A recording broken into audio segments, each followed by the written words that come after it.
தமிழக முதல்வருக்கும் சட்டமன்ற உறுப்பினர் எதிர்க்கட்சி தலைவர் அலுவலருக்கும் கூட்டணி கட்சி தலைவர் அலுவலருக்கும் என் பணிவான வணக்கத்தை தெரிவித்துக் கொள்கிறேன். புதிதாக சட்டமன்றத்திற்கு வந்துள்ள எம்எல்ஏக்களுக்கு கார் தந்துள்ள நமது முதல்வர் அவர்களுக்கு நன்றியை தெரிவித்துக் கொள்கிறேன். ஒரே ஒரு விஷயம் ஃபன்னா சொல்றேன். கல்லூரி படிக்கும்போது காதல் தோல்வி, வேலையும் இல்லை காரும் இல்லை. இன்னைக்கு வேலையும் கொடுத்திருக்காரு தலைவர், காரும் கொடுத்திருக்காரு.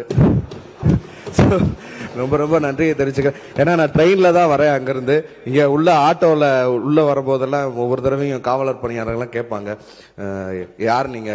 எம்எல்ஏன்னு சொல்லுவேன். ஐடி கார்டுலாம் எடுத்து காமிச்சாலும் நம்ப மாட்டாங்க. ஸோ அதனால இன்னைக்கு ரெண்டு விஷயத்துல நாங்க ரொம்ப மகிழ்வா இருக்கோம். விவசாயிகளும், மக்கள் பணி செய்யற விவசாயி, பசியை போக்குற விவசாயிகளும் சந்தோஷமா இருக்காங்க. மக்கள் பணி செய்யற சட்டமன்ற உறுப்பினரும் சந்தோஷமா இருக்கிறாங்க. ஸோ எல்லாரோட வாயிலாகவும் நான் மிகப்பெரிய நன்றியை தெரிவித்துக் கொள்கிறேன். நன்றி.